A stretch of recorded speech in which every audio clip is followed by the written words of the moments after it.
Hello. आता आपण बघूया विण दोघांतलीही तुटेनाचा एपिसोड रिव्ह्यू. कालच्या एपिसोडमध्ये आपण बघितलं की समर आदिराला समजवत असतो की हे लग्न तुला अजूनही मान्य आहे का, आणि इकडे स्वानंदी रोहनला समजवत असते की तुमच्या दोघांचं प्रेमाचं काय. हे सगळं त्यांचं डिस्कशन झाल्यानंतर आदिरा डिसिजन घेते की मी रोहनशी लग्न करणार. तेव्हा समर तिला हात धरून पूर्ण लग्नाच्या तिथपर्यंत घेऊन येतो, स्टेजपर्यंत.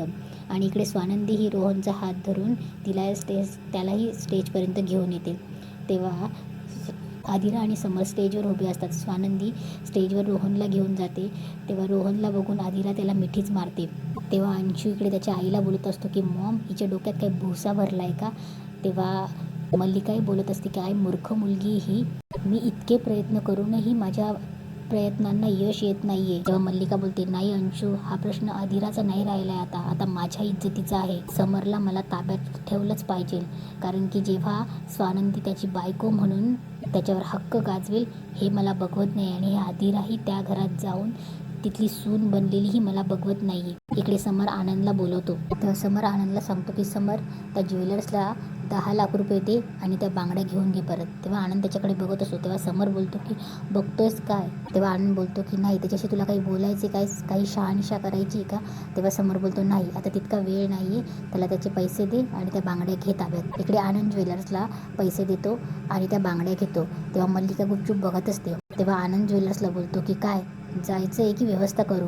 तेव्हा ज्वेलर्स बोलतो काहीच बोलत नाही. तेव्हा मल्लिका त्याला खुणवते की जा म्हणून. तेव्हा तो बोलतो की येतो मी. इकडे स्वानंदी समरला बोलत असते की सॉरी आणि थँक्यूसुद्धा की तुम्ही एवढं काही होऊनही इतक्या मोठ्या मनाने लग्नासाठी तयार झालात. तेव्हा समर बोलतो की याच्यात मला किंचितसाही आनंद होत नाही आहे, कारण की मला पहिल्या दिवसापासून कळलं होतं की आपले सूर काही जुळत नाही आहेत. तेव्हा समर बोलतो तरीसुद्धा मला आतल्या आत कुठेतरी वाटत होतं की इतकं होऊनही कधीतरी आपल्यात 4 शब्द एकमेकांशी बोलू इतकी तरी मैत्री होईल.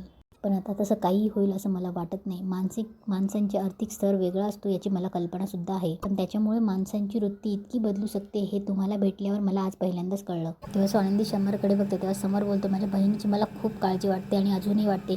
तिच्या काळजीपोटी मी होकार दिला आहे. माझ्या बहिणीचं लग्न करून देतोय मी, पण मला तुमच्या कुटुंबाबद्दल आता किंचितही काहीही मनात राहील असं उरलेलं नाही आहे. आणि मला तर तिच्या लग्नातही आनंद उरलेला नाही आणि स्वतःच्या लग्नातही. तेव्हा स्वानंदी बोलते माफ करा. तेव्हा समर बोलतो की कशासाठी सॉरी बोलणार आहात तुम्ही. इकडे अंशू, मल्लिका आणि अर्पिता इतके हतबल होऊन गेलेले असतात. अंशूला खूप राग येतो, तो चेअर फेकणार. तेव्हा अर्पिता बोलते की काय करतोयस, लोक बघतील ना. तेव्हा मल्लिका बोलते की स्वतःला आवर घाल. तेव्हा अर्पिता बोलते की मलाही राग येतोय, पण मग काय राग मी व्यक्त करते का.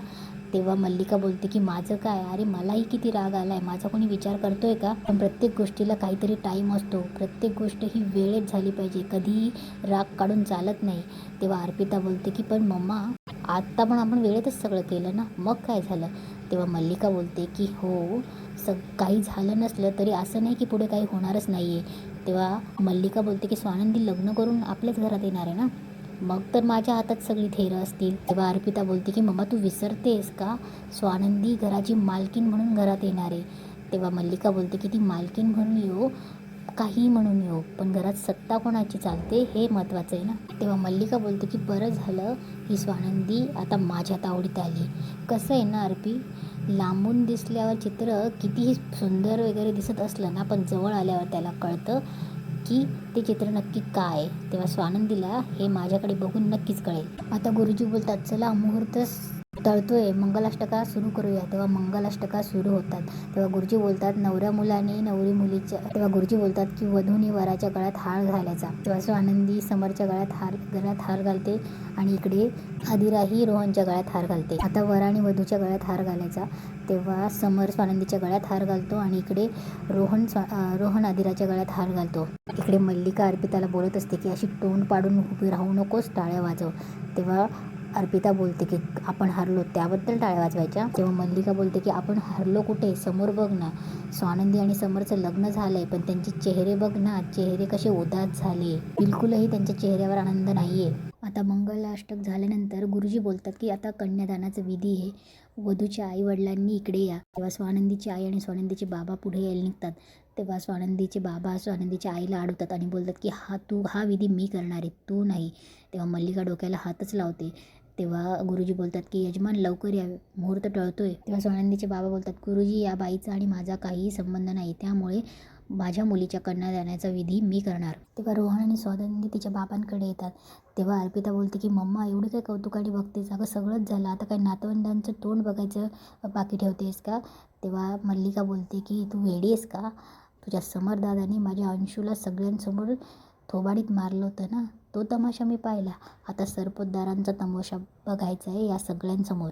तेव्हा मल्लिका बोलते की तोही फुकट. इकडे मंदाकिनी बोलते, अहो असं काय करताय, कन्यादान निदान कन्यादान तरी करू द्या. तेव्हा स्वानंदीचे बाबा बोलतात की तू हद्द केली आहेस मंदा. तेव्हा मंदाकिनी बोलते की स्वानंदी समजाव ना बाबांना, कन्यादानाचं पुण्य तरी मिळू दे गं, मला कन्यादान करायला भाग्य लागतं. तेव्हा स्वानंदीचे बाबा बोलतात, आणि तेच भाग्य तुझ्याकडे नाही मंदा. तेव्हा मंदाकिनी बोलते, एवढी मोठी शिक्षा देऊ नका हो मला. तेव्हा स्वानंदीचे बाबा बोलतात, मी तुला आधीच सांगितले मंदा, माझ्याशी बोलू नको. समोर बोलतो, ओ रोहनच्या ताई, हा तुमचा फॅमिली मॅटर आहे ना, लवकरात काय तो संपवा. गुरुजी मुहूर्त टळतोय आणि गुरुजी बोलवत आहेत आणि पाहुणे तात्काळ आहे, काय ते लवकर मिटवा. तेव्हा मल्लिका आजीजवळ बसून मुद्दामच फोडण्यात येत असते. बोलते की नाटकं बघा कशी चालली आहेत. रोहनचे बाबा काय करणार, आई आहे ना शेवटी, कन्यादानाला बसायला देत नाही. लोक काय म्हणतील, म्हणजे आपल्याला लाज आणतायत ही लोक. तेव्हा आजीलाही काही बोलता येत नसतं. तेव्हा मल्लिका बोलते, कधी संपणार आहे यांची नाटकं, कोणास ठाऊक. आणि मुद्दामच आजीचा हात हातात घेते आणि बोलते की काळजी वाटते हो आई तुमची, म्हणून बोलते मी, या सगळ्याचा तुम्हाला किती त्रास होतोय. तेव्हा स्वानंदी बोलते की बाबा ऐका ना, जरा ऐका नाही, बघा सगळे राजवाडी कुटुंब, ही सगळी मंडळी खोळंबली, मुहूर्त ठेवतोय बाबा, हे बघा मला मान्य आहे ती चुकली, पण तिच्या हक्काची गोष्ट आहे, तिला करू द्या ना बाबा. तेव्हाही रोहन समजवतो की बाबा बघा ताई बरोबर बोलते, आणि मंडळी खोळंबली बाबा, त्यांच्या बाजूची बरीच मंडळी हो, ते चांगले नाही वाटत, आपण नंतर या विषयावर बोलूया ना, आता तिला कन्यादान करू द्या. तेव्हा रोहन बोलतो, बाबा प्लीज ऐका ना, समजून घ्या ना. तेव्हा स्वानंदीचे बाबा स्पष्ट नाही बोलतात, नाही ही एवढी मोठी चूक आहे, मी तिला या पहिले खूपदा समजावलं आहे, पण ती वारंवार त्याच चुका करत राहिली, आणि आत्ता जर मी तिला माफ केलं ना, तर यापुढेही ती अशाच चुका करणार. तेव्हा स्वानंदी बोलते की बाबा मला मान्य आहे की ती चुकली आहे, पण बाबा असं नका ना करू, कन्यादान आई म्हणून कन्यादान करणं तिचा हक्क आहे, तुम्ही नका ना चुकू, आपण नंतर बोलू ना. तेव्हा स्वानंदी बोलते, बाबा ऐका ना. तेव्हा स्वानंदीचे बाबा बिलकुल ऐकत नाही की, आणि ते स्टेजवर जातात, चल नंदू चल, आणि तिथे बसतात. तेव्हा गुरुजी बोलतात, तेव्हा ते गुरुजींना बोलतात, गुरुजी मी तयार आहे. तेव्हा गुरुजी बोलतात की पण तुमच्या पत्नी. तेव्हा स्वानंदीचे बाबा एक सुपारी काढतात आणि शेजारच्या पाटावर ठेवतात.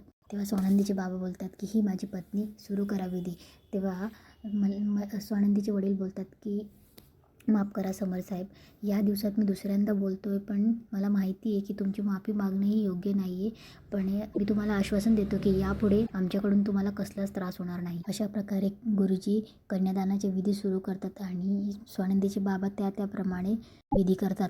तेव्हा गुरुजी बोलतात का पुढचा मंत्र हा वधूच्या आईने म्हणायचा असतो. तेव्हा स्वानंदीचे बाबा बोलतात, गुरुजी तो पण मंत्र मीच म्हणणार आहे, आणि अशा प्रकारे तोही मंत्र स्वानंदीचे बाबाच बोलतात. तेव्हा गुरुजी समरला सांगतात की आता तुम्ही म्हणा ओम स्वस्ती, म्हणजे मला मान्य आहे.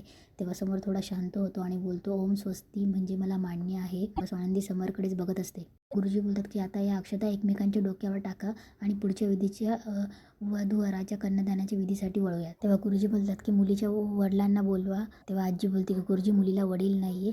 तेव्हा गुरुजी बोलतात ठीक आहे, मग कोणी काका किंवा मोठा भाऊ. तेव्हा आजी बोलते की हा समर तिला वडिलांसारखाच आहे. तेव्हा समर तिथे कन्यादानाला बसतो आणि मल्लिकाही जाते. तेव्हा मल्लिका समरजवळ जाते आणि बोलते, अभिनंदन, तुझा संसार सुखाचा हो, आता कन्यादानाचं पुण्य पदरात पाडून घेतोयस. समर ही खूप मोठी जबाबदारी आहे. आदिराला तू बहिणीपेक्षा मुलगी मानलेस, आता तिचं सगळं भविष्य या विधीवर अवलंबून आहे. तिचा हात तू ज्याच्या हातात दिला आहेस, त्यांच्या घरात काय काय चाललं हे गेले दिवस आपण बघतोय, तरीही तिचा हात तू रोहनच्या हातात दिला आहेस. तेव्हा मल्लिका बोलते, विचार करून सगळं हात जोडते आणि बोलते, बाकी मी काय बोलणार. इकडे मंदाकिनी खोलीत खूप रडत असते. तेवढ्यात तिथे सुश येते आणि बोलते की मम्मा रडू नको प्लीज. तेव्हा मंदाकिनी तिच्यावर चिडते, आई म्हणून नकोस, तुझ्यामुळे हे झालंय, का केलंस तू हे सगळं, मूर्ख बावळट, कुठली अक्कल शून्य, सगळं जमून आणलं होतं ना मी, देणार होतो ना आपण त्यांना पैसे परत त्यांचे, का मिठाचा खडा टाकलास, नशेत नाचत काय होतीस, गोंधळ घातलास, मला मान खाली घालावं लागली तुझ्यामुळे, चालती हो इथून, मला तोंडही नाही तुझं बघायचं, जा इथून. आणि इथेच आजचा एपिसोड संपतो.